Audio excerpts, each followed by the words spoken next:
Welcome to the Hidden Figures podcast, Behind the Numbers with the Restaurant Scientist. Within this podcast, we take an in-depth look into the economics of the food service and restaurant industry.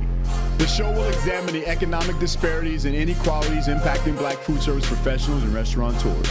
We will support and empower Black food service professionals and restaurateurs by providing opportunities for increased visibility, access to capital, and problem-solving expertise. Yes, you are watching a master at work. Oh man, I love that beat. It never ever gets old. It's so inspiring. So again, welcome to another edition of Hidden Figures podcast, Behind the Numbers with the Restaurant Scientist. As we talk this week, I want to say that clearly, I'm biased to the Culinary Institute of America. It is my home, away from home. It is the foundation that has built me. And, we have brethren from Johnson & Wales University as well. And those two worlds often come together. As a matter of fact, the president of Johnson & Wales for many years, I'm not sure if he still is, was an actual alumni of the Culinary Institute of America. So I am so proud and honored to have with us today an extraordinary baking and pastry chef who is an actual instructor at the Culinary Institute of America. He is a J&W graduate, and I'm proud to, again, call him my brother and my friend, pastry chef Jesse Jackson. Welcome, Jesse, to the show. Hi. Thanks for having me. What's happening, man? How are you? I'm fantastic. Happy to be here. Good. So, you know the foundation of who we are and what we do and where we come from, and the difficult challenges that we face. So just introduce my audience to you. Tell us a little bit about your childhood upbringing and how you segued that over into a career in baking and pastries. Absolutely. So again, my name is Jesse Jackson III. I am a baking and pastry instructor here at the Culinary Institute of America here in Hyde Park, New York. I was born in Buffalo, New York, but I was actually raised up here in Hyde Park. So I went to elementary, middle, and high school here in Hyde Park, and the CIA was right down the street from my house. So it was natural that I was going to be going to the CIA when I graduated high school. But I spent a lot of my childhood, we moved around quite a bit. My parents had quite a few jobs. My dad was in construction. My dad was a stepdad was a government subcontractor, so he had jobs all over New York State. So that's how we started in Buffalo. We ended up here on the eastern part of New York in the Hudson Valley. We settled here, and then we went our separate ways. I was about 14, 15 when I started getting into cooking and baking at home, helping my mom and my grandmother with cooking some small projects. My mom, as for educational exercises for learning how to follow directions, would give me cake mixes to make. So just the box of Duncan Hine, here, make this. So it was a way of showing me how to follow directions. So it was a tasty treat to follow, to learn how to follow directions, but they always came out nicely. So she always enjoyed that. When I was in high school, I went to was part of the BOCES program, so Board of Cooperative Educational Services. I went to the Career and Technical Institute for Culinary Arts. So I was there for 2 years. Now, interesting segue from there is I actually, when I was introduced to the CTI, the Career and Technical Institute program in my sophomore year, the gentleman I was speaking with told us about all the programs they were offering, and one that popped out at me was barbering. My grandfather was a barber. He had a barbershop for many, many years before he passed on. And I thought, well, if there's anything my guidance counselor was telling us to think about the next step. What do you want to do? Think about what you want to do for your career after you graduate. So I didn't really know what I wanted to do, which most of my classmates did not. But barbering was one of those things that popped out at me that, my grandfather did it. I like nice haircuts, fade. I can do a fade. So that was interesting to me. So barbering and then culinary art. So as we were going down the list of items, the classes that were offered, we got to barbering, the gentleman said, oh, barbering is no longer offered anymore because we didn't have enough people interested in the class, so they canceled it. Oh, So wow. I took between culinary arts and then carpentry because my dad did carpentry as well. So I went to the carpentry class for a day to, get explained by the students and the instructor there how they run the class and everything. And they did an okay job trying to sell me on trying to come. But when I went to the culinary program, the chef and the students, they really went to the nines to get the students to come, and they showed us about everything that they did. I was sold from that day on. So I signed up for the program, and the next year I was enrolled. So I started out in savory, actually. Okay. So I did that while I was there. And then my senior year, my chef put me on the pastry station, and I was terrible at it. I used to actually cry all the time because she would have me cut the cakes, and the cakes would always come out so unevenly. So I would always dread going into class every day because she would put me on the cakes. I hated it, but it was a turning point for me because it was a position where it was a big challenge for me to master it. And I don't like being defeated. It was cake and cupcakes, right? How am I going to be defeated by, how am I going to say I'm going to be defeated by that? So I took the challenge, I took the bull by the horns, and you know what? I did really well, and I practiced, and I got a lot better at it. And I was like, you know what? I think I might consider doing a career with this. So I did some competitions here and there, to hone my skills before college, and I got accepted to Johnson & Wales and the CIA, and full ride for both. And it just so happened that Johnson & Wales offered a little bit more money up front for scholarships than the CIA did. So my parents said, you're going to go to Johnson & Wales. So I was a little crushed because I told all my friends and everyone that I'm going to CIS, so I'll be in town. You'll get to see me all the time. And now you're going to Providence. So. I was wondering how that, I was hoping you got there. I was like, wait, how did you make that decision?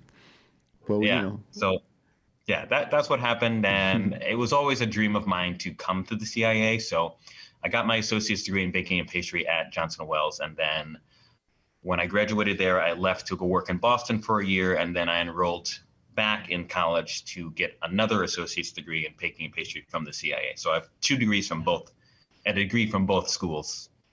Oh, see, I didn't know that. So, okay. So you're alumni twice. Okay. Both. That's how you do that. Okay. That makes sense. Nice. Nice. So let's segue over to the professional side. So, talk to me about your mentors. As you came out of college with these degrees, and you knew that savory wasn't, your direction, you went the sweet route. Correct. Who were your mentors? My mentor that I have right now is Darcy Sala. She's a culinary instructor she was my high school culinary instructor. She was the one that made me cry.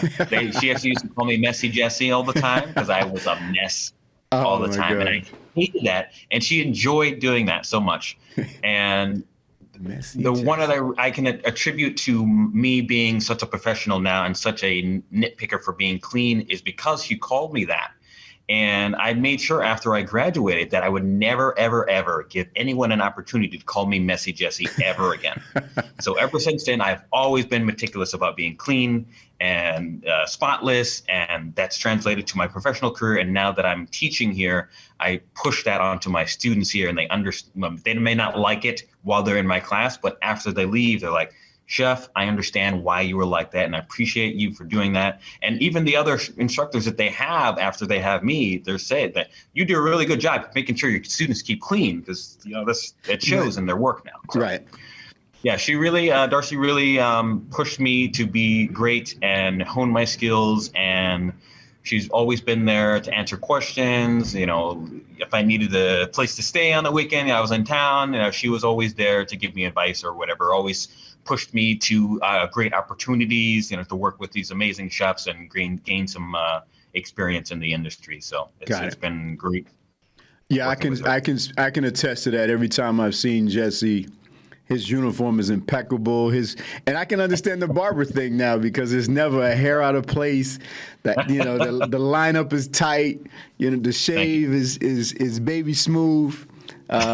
So yeah, I can see how those two worlds come together, and we definitely appreciate that, particularly when you are influencing and teaching the next generation of Right. of professionals, we want to make sure that they understand that. So, any favorite baking or pastry items that you have that you like to prepare, and are those the same items that you actually like to enjoy and eat? That's a great question. So around here, I'm known as the donut guy. Okay. I had a donut company in Rhode Island for about 3 years before we moved here back to Hyde Park, and I had to close it down due to COVID, unfortunately. But ever since then, they've marketed me around here as the donut guy. So I put donuts into the curriculum that I teach in my class, and that's always the favorite day because they see how great a donut actually tastes. Now, Dunkin' Donuts, that's okay, but they understand what a donut should taste like after they try my donuts and understand the process of how to make it. So donuts would be my go-to thing on one of my favorites that I enjoy eating. Okay. But my favorite thing to make would be any type of laminated pastry, so croissant and Danish, any type of laminated brioche, any of those laminated products. I enjoy making those. Got it. So you and I share donuts as well. In terms of conceptual, I told you I want a franchise. I want to do a prototype with you, and we'll raise the funds. We'll design it, but I need you to come up with all the wonderful flavors, and then ice cream. Those are the two pastry sweet concepts that I kind of would like to either bring them both together in the same store. Right. Or have a separate store. So we can get crazy with some, trick out some donuts. That I think that's a franchisable model right there. Yeah. So talk to me about obstacles. Let's segue now. What are the challenges that you have faced and or seen over the years? Let's take a deep dive into one. Okay. I can just speak a little bit about, when I went to the Culinary Institute of America, I did not have not one black African-American chef. Let's just speak to the volume, the importance of, you being at the Culinary Institute of America as an instructor. And we also have Roshara as well is up there. Let's give some round of applause for both of them on that. I mean, that's huge because now students can see people that look like them and understand that, not only just be a mentor, but an inspiration. So talk to me a little bit about some of the challenges and obstacles that you faced as a professional, and then segue over into, let's talk a little bit about as an instructor, as a professor. Absolutely. So, getting into the industry even before college, but I'm going to start about after college, looking for jobs, looking to start my career as a young, pastry professional. You're judged by your resume, which I have a pretty good resume now, but it wasn't always like that.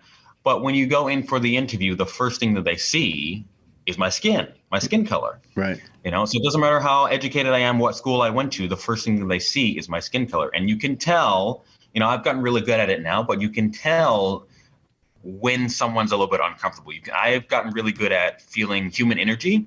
So I can tell when I'm talking to someone and they don't believe a word I'm saying, or they feel uncomfortable, or they feel like I'm unqualified for this job. I can tell that by feeling their energy. And then, of course, their body language, too. So that's always been a struggle to having to prove myself just to get in the door. Right.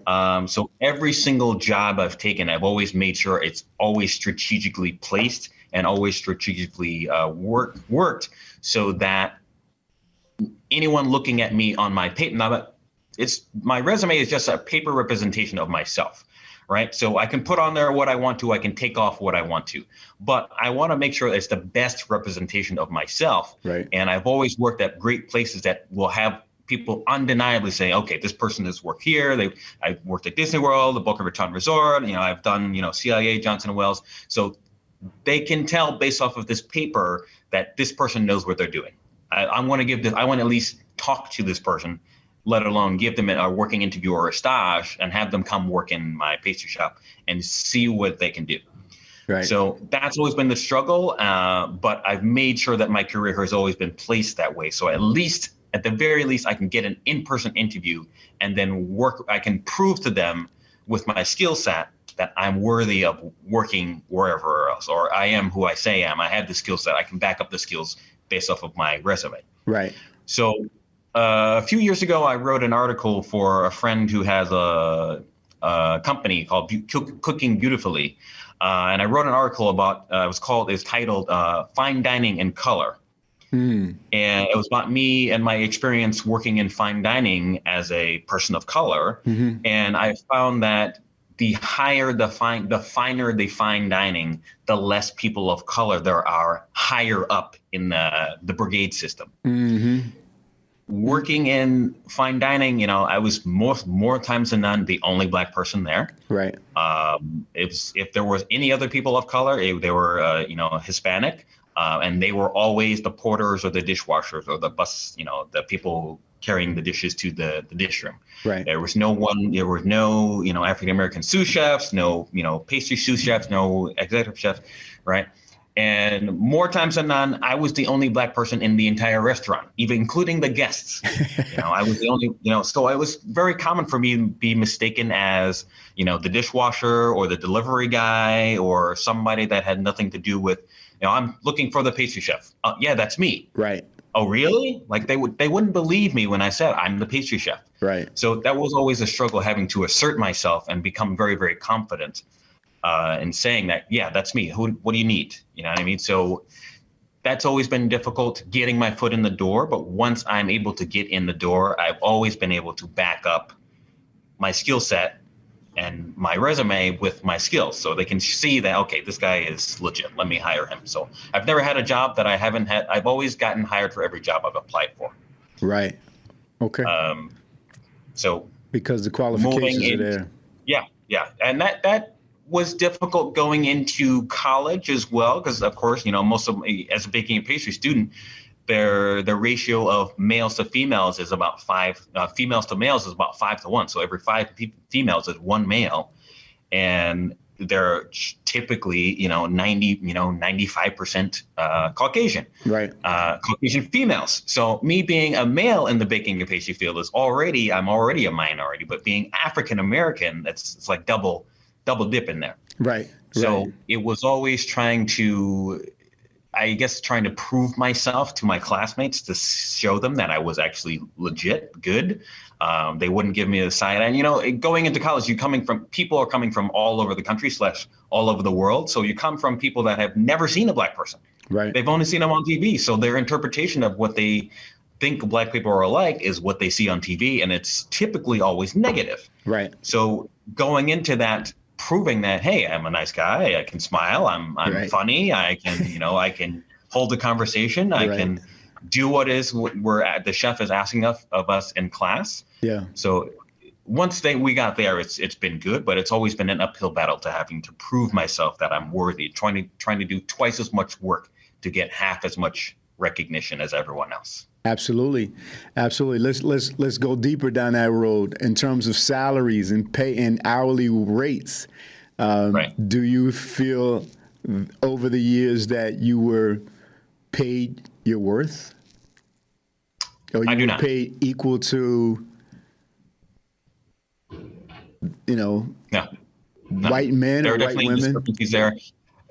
When I was working in Boston, to make a long story short, it was my time to leave. I was executive pastry chef at Number 9 Park in Boston for one of Barbara Lynch's restaurants, her flagship restaurant. Yep. And it was my time to leave. I was there for 2 years, and I was living in Rhode Island, and I was commuting to Boston. I drove every day back and forth. And I got into a couple car accidents because I was just so tired. I fell asleep at the wheel. And I was like, you know what? It's not worth it. My life is worth more than this job. So I need to find a job closer to home that is equal or better than what I'm doing right now. So I searched around, trying to find a place that was worthy. I had a few interviews, but they either didn't want to talk to me or they were offering me less than what I knew I was worth. Right. So I wasn't going to accept less than what I was worth at all. Some people were okay with that because they need the money. I wasn't going to do that. So I made the decision, well, if no one's giving me a seat at the table, I'm going to build my own table. Drop that bomb. That's when I made the decision to, if I were to start my own business, what would I be happy doing for the next 10, 15, 20 years on my own? So Right. I started thinking, talking to myself, writing some things down. And what I enjoy doing most is croissant and Danish, any type of laminated product, Gotcha. right? But there's not really a market for that, specifically just those in the area I was looking at. Right. And then second would be macarons. I enjoy making macarons, but the market for them is very saturated. So the next thing would be donuts. Great products, already has a proof of concept. Yep. Everyone loves it. They're really, really cheap to make, and I'm really good at making them. It hit all 5 fingers, so I was like, why not? Let me just go down the road with that. And I started brainstorming names for the business, and then it just took off from there. So Nice. yeah, I started my own company. Nice. Well, congratulations on that, for sure, for sure. Thank you very much. So, absolutely. And I'm not sure things have changed that much, meaning that I still, I was the same way. I came out of the Navy. I went to the Culinary Institute of America. I made sure that when I went on externship, I only applied to 2, 3, and 4-star restaurants in Manhattan. I got an apprenticeship with an externship at Aurora with Joe Baum and Associates, who also ran the Rainbow Room at the time, a sister restaurant. And Gerard Pangot, they brought him over from France. He was at the time the youngest 2-star Michelin chef. So he took me under his wing. I went back to France. Mr. Baum and them sent me back to France. The ability to put that on my resume was huge, right? So come back, finish up with the associates, come back and get the bachelor's, go back and get the master's degree. So, carry 3 degrees, have all this fine dining New York City experience. And, but yet the Food Network asked me to come do a pilot and wanted me to cook soul food. I'm like, I don't know how to cook Smothered Pork Chops, unfortunately. I mean, not unfortunately, but it's just, I just don't know how.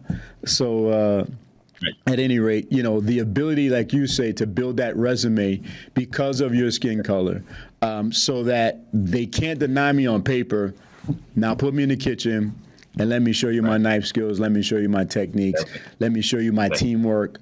Let me show you all those things that, are other attributes to us being more than just, Black food service professionals. So.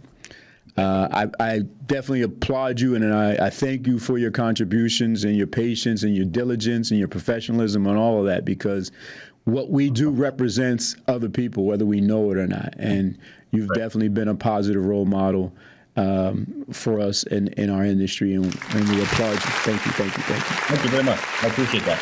Huge. So we got to keep that going now. So now. Let's segue over into which you and I both love, because at my core, I found out that I'm an educator. I love to teach, love to teach, and would do it for free. And actually, I do it for free quite often. With some of these struggling independent Black-owned restaurants that I see that, profit margins aren't where they quite should be and don't have access to the resources of somebody at a CEO level or COO level, or someone like myself or someone like yourself. So let's talk about being an educator, right? And what motivated you to be an educator versus continuing that industry career path? That's a great question. I have pretty much always wanted to be an educator of some sort. Mm-hmm. So like I was really big I was an athlete. I played soccer for 21 years. So I always wanted to be a soccer coach. I did karate too. I wanted to be a karate instructor. Mm-hmm. I've always wanted to teach something of some sort, because I always felt like I'm good at this. I can show someone else how to do this. And if they can get it, I can show other people how to do it at the same time too. So I've always wanted to be a educator, a teacher of some sort. And then when working with my mentor, Darcy Sala, she has been absolutely inspirational to me.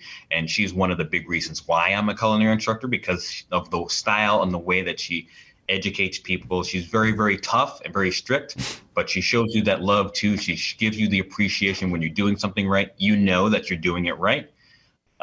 So I've taken a little bit of her style in my teaching style too. And so it's always been my intention when I got started in this industry to become an instructor at some point. Now I'm 31 now. I'm actually the youngest faculty member here on staff here. Thank you very much. Hey, 31. Man, I got a son older than you, bro. That's a hell of an accomplishment, man. Congratulations. Thank you. Congratulations. Thank you. Go ahead. I didn't expect to be an instructor this young. I was expecting like 34, 35. Right. But I'll take it. You know, the way the world works, everything happens for a reason. So I had an opportunity to be here and I jumped at it. And my family supported me too. So they always known it's been my dream to teach at one of my alma maters, so Johnson Wales or CIA. And here I am today.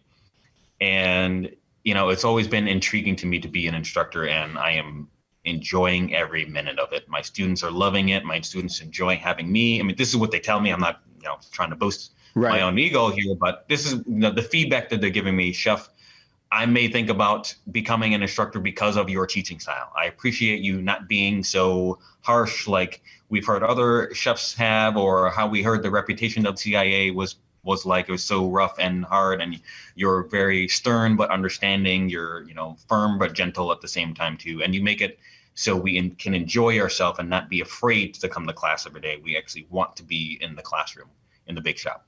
Absolutely, that's a blessing. Let's get some applause right there. And that's the difference between, you know, sometimes being a teacher, right? Meaning that, can I get in front of a classroom and give a bunch of instructions? Instructions don't teach me how to do something, right? Correct. You know, and when we say professor, that kind of puts the onus like it's about me in the classroom. It's about the student in the classroom. So for me, you know, I like to call myself a teacher, an educator, a communicator, because even as a consultant, in the last 2 or 3 years, I've shifted my message from consulting to teaching, because most people in the restaurant industry are entrepreneurs. Most entrepreneurs are strong-minded and, you know, are go-getters. And those that actually need some help won't admit they need a consultant. Right there, you know. So, but at the end of the day, what I really try to bring is the fact that as a business owner, if I could teach you how to teach, then your business is going to be more profitable, because if you can't dictate to your employees, just like you can't dictate to a student, or you shouldn't in the classroom.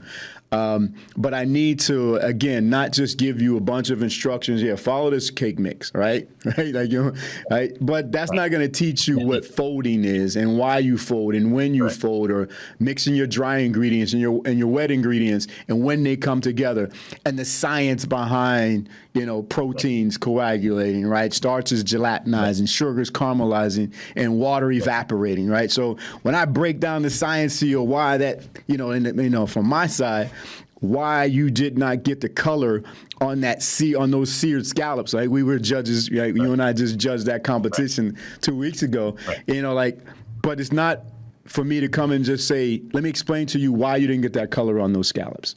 You know, your pan wasn't hot enough. I could hear it. When you put it in, I could see it. You didn't get the reaction between the scallop in the pan, or the water, and, you know, the moisture in the scallop, and all of those things. And as you said, the ability to teach is a gift. And, you know, I want to thank you for that gift.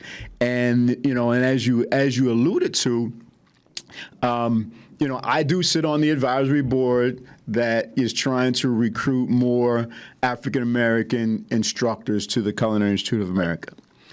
But the difficult part is many African-American chefs in the industry do not see teaching as a lane, as an industry, or they may be a little intimidated by the fact that, whoa, how do I go to the Culinary Institute of America, right? The Harvard of cooking schools, and apply to be a teacher, when I'm just, you know, I cook in the industry, but no one has really mentored me on how to teach inside the classroom, and what that means, and communicate what I can do and show somebody else how to do that, right? So the question to you is, or to us as educators and passionate about our industry and passionate about our CIA, is how can we recruit more industry leaders to consider careers as educators? That is a fantastic question. That's a slippery slope, and that's always I shouldn't say always. I know there's going to be light at the end of the tunnel. There is going to be a promised land somewhere. At some point, we're going to be where we should be. Right. And I feel like, right now it's a great thing. They hired me, and I wasn't hired just because I was Black. I'm hired because I was damn good at what Qualified, I do. absolutely. And qualified. Right. And I feel like putting myself in a great position to how am I trying to word it here? Putting myself in a position that shows that if I can do it, you can do it. You Right. look like me. You see someone in the position doing it already, and they're doing it really well. And I'm on the face of it, right? I see that guy all the time. All over, my face has been posted all over campus. I'm always at, student involvement events. So all the students know who I am, even students that I've never had Right. in my class before. Hey, Chef Jackson, what's going on? How are you? Good to see you. Right. So I'm everyone knows me, and it's good to get my face around. So it's not like, who's that guy? 'Cause I look like I get mistaken for a student. All the time. Absolutely. All the time. All the time. And it is what it is. I know I look young, it's fine, whatever. But there's a certain amount of respect that you get as a chef, let alone being a chef instructor here at the CIA. So right. In doing that, it's doing right by the instructors that we do have, and showing the world, everyone out there, that, hey, there are people that are doing it, and they're happy doing it, and they're making sure that the next generation is seeing that it is possible, and that we can push them forward and remember that, hey, this is an avenue. This may not have been an avenue I was thinking about, but hey, I see one of us tackling this avenue and actually demolishing it, right? Being a superstar, even as a teacher, as they say that those that can't teach. I think that is absolutely false, right? We have some of the most talented and knowledgeable instructors in the world here, and I'm included in that. And I'm only getting better. I'm still young. I still have a lot to learn, but I am improving my skills and my knowledge as I go along. And I've been here about 2 years now, and I've already learned so much. Right. And that is being translated to my students. So if there's anything I can do to put myself in a better position for the next generation, the generation that's out there, and have them attracted to becoming an instructor. Right. I feel like it's maybe a little intimidating to come to an institution like this that is historically white. 98% of the faculty, I may even see 99% of the faculty are all, Caucasian. So going into an institution where all of your coworkers do not look like you, and you feel like they feel some type of way about you, they look at you a little differently. Yep. Yeah, that's something you have to deal with. But it starts with one, and then it starts with another one and another one. So we're starting, myself and Rashar, we got hired around the same time. She started a couple months after I did. But her and I are very tight, and she also looks very young too, so I'm sure she gets mistaken for a student as well. Yeah. So, but they're starting the new regime. We're starting young, so we can plan for. I plan to be here for the next 30-35 years. So yes, I'm not going anywhere. Yes. So yes. Absolutely. And to piggyback off of that, I think it is important that like I say, I'm going to continuously recruit and let people know that there are opportunities. I think as students come through the program and see you and see other instructors, even around the country, Chef Kevin Mitchell and others, we can let them know. Don't forget that this is also a career path that is very rewarding and fulfilling. And there's a void. There's a really big void, but we also have to create a mentor program within it and of itself. Like even the institutions themselves have to reach out to people like you and I and say, okay, how can we recruit? You got to make it sexier than it is, right? Because everything is. You got to make being a chef instructor, a pastry chef instructor, you got to make it sexy. And, for me, I love Hyde Park. I love the Hudson Valley. So I love the scenery up there in the spring, summer, winter, fall. But for someone who may be in the city or somewhere else, to move to upstate New York might not be, the attractive part for them at a particular point in their career. But we just got to get the numbers up. We have to get the number of people who even will consider it as an opportunity, put these programs in place that begin to teach and mentor chefs about what it is to be an instructor.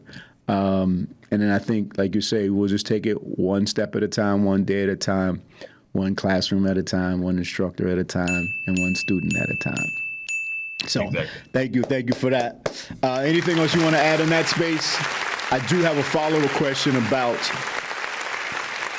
you kind of touched on it a little bit, but describe the joy you receive and the most favorite part that you like about teaching, and what, on the other side of that, what don't you like about teaching? I can tell you that I hate grading papers.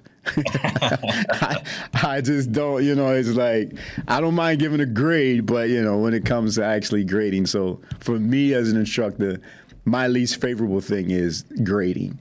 Right. But tell me what your favorite and your least favorite thing is about being a teacher. So the joy about it is so the class that I teach right now is called Baking and Pastry Techniques. So it's the entry-level, freshman-level class. It's 15 weeks long.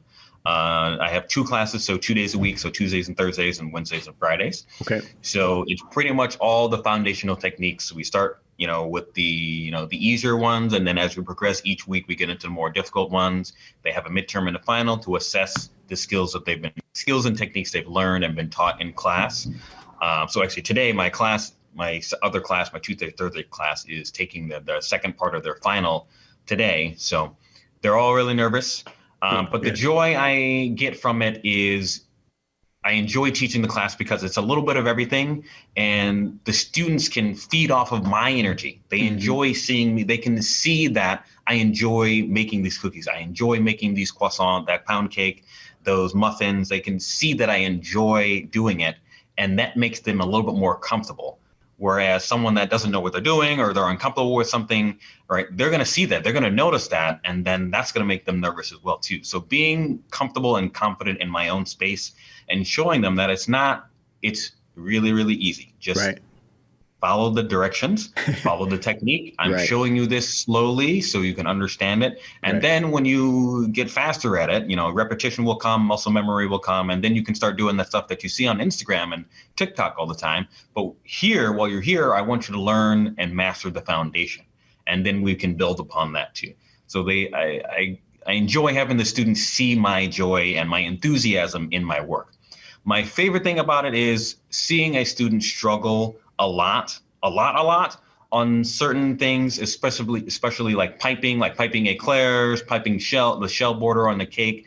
Those are difficult things if you don't have experience doing. And the only way to get better at it is muscle memory. Just practice on your time off, practice during class, stay after class, ask the chef, hey, would you be able to help me practice piping? I'm more than happy to do that. But what I enjoy about that most, my favorite part, is seeing them struggle. I help them. I show them a different way, or how to hold the bag, or hold the bag at a different angle, or make your buttercream a little bit softer, put it in the microwave a little bit and soften it up and warm it up. Maybe it's a little bit too cold. I give them some tips and some different techniques, and then they do it, and their face lights up like it's the most amazing thing. And they thank me so much, and I'm like, you're welcome. That's my job. But, I enjoy seeing you do that. And then watching them from afar, I can see the whole bake shop from my table. And watching them from afar do that and do it well, based off of the information I just gave them, that makes me so happy. I enjoy that very much. Yeah, no, absolutely. Seeing that progress, absolutely. Do you guys the least favorite thing, sorry about that. No, go ahead. My least favorite thing would be involved with grading. That does take quite a bit of time to do. About 30 to 40% of my day is spent behind the computer, which is really unappealing to be a chef. I'm a chef to be, I'm very thin, I'm lean, I'm always active, I'm always walking around the bake shop doing stuff. So it's having to sit down there physically for hours upon time, answering emails, putting in grades. It's very, very exhausting. So Right. No, I guess I get more exhausted from looking at the computer than I do actually doing the pastry work in the kitchen. right. Right. Any competitions you have personally? Like, what's any milestones you have coming up? I know Yes. that there's a Master Chef kind of competition, or any of those things that you can share with us that you are going to Absolutely. challenge yourself to go to the next level with. I'm glad you asked that. So this past March, I have been training for the past 3.5 months. I'm continuing to train now. Training the last 3.5 months to take the Certified Master Baker's exam this past March 20th. So I took that with two of my other colleagues. We all trained together every weekend. So we taught Monday through Friday, and then we were here Saturday at 6 a.m. till 6 p.m. and Sunday the same time, and then right back to work on Monday. So that was for 3.5 months. So I did that on March 20th. I passed everything except for the Danish. Mm-hmm. So I am taking the retake for just that one part, the Danish part, on April 30th of this month. So at the end of the month. And if I pass that, then I will be fully certified master baker. Wow, let's give a round of applause. But I do want to back up, because I don't explain to people what a certified master baker is, right? Did I say that correctly? I don't even know, right? Correct. And how long was this test? How much work do you have to do? Is there a fee to enter? If you failed, you got to now pay again. I know the answers to most of these questions, but I want you, like, you kind of being modest that you applied and you did it. But this takes a lot of freaking work, man. Go ahead. So the process to be a certified master baker, there's 3 steps. So the first step is the application process. So you put in your application, your resume. You have to have at least 10 years of verifiable managerial experience. So I got that. So What I passed the application. What organization oversees this show? It's through the RBA, the Retail Bakers Association. Retail Baker. Okay, go. No. Yes. So once you are accepted, you are then sent an email as congratulations, you are now a candidate for the Certified Master Baker's exam. So the second portion of that would be the written test. So the written test is they give you a study guide based on all the foundational knowledge of a retail bakery. So selling things in a retail facility. So it goes, the written test was, I think, about 300 questions. I had 4 hours to take it. I'm sorry, it was 197 questions. I had 3.5 hours to take it. Wow. I finished in about 3. But it's all multiple choice. They give you a study guide based off of everything that would be viable to be on there. But that study guide was pretty much everything from different flours, different frying oils, sanitation. Got it. Competencies, everything from, different cake mixes, fudge frosting versus buttercream frosting, it's everything from there. So I passed that. I took that in January, so I passed that in January. And then after you take that, you're eligible to sign up for the next Master Baker's practical exam, which would be over 2 days. So two days of practical exam was really like 2.5 days, because the day before they come in, the judges come in, they talk about orientation, they give you a tour of the big, they held it here at CAA, so that was great. It was home field advantage. Right. So the orientation was pretty much just going over the final, any last minute changes they made, to go over the final packet, what was being requested of us to make, right. Go over any equipment that, if someone was coming outside of the CA, to understand that, okay, don't use this mixer, that mixer doesn't work, use this one, this sheeter, you can use that one. We'll set the proof box at this time, use this deck oven, so we went over all there were no surprises the day of. Right. So then it was over 2 days. The first day, the first half hour, you have to take a math test. So the math test is based off of the Baker's percentage system. So the Baker's percentage system, for those of you that don't know, is a language that bakers use to translate their formulas to any other language. So numbers are always going to be the same. It doesn't matter if you speak Russian, you're from Russia, Morocco, South Africa, Egypt. If you don't speak the same language, that's fine. But the numbers based off its percentages, the total weight of the flour is always going to be the same. So it doesn't matter if you speak English, Italian, Russian, Spanish, right? 60% water based off of the 100% flour is always going to be exactly the same. So if I have a kilo, 1 kilogram of flour, 600 grams of that will be water for my formula to make lean dough or baguette or whatever. So we had the math test based off of that. So you have half an hour to complete that. If you did not pass the math test, you will not be able to complete the practical exam. So wow. The studying of that was very nerve-wracking because they don't really give you much. They just say understand the baker's percentage system and pre-ferments and sponges and bigas and pouliches, but they don't really give you other stuff because that would give it away. So right. I watched a lot of videos on YouTube and spoke with some instructors on making sure I do my math right. So I did that. I finished relatively early, surprisingly.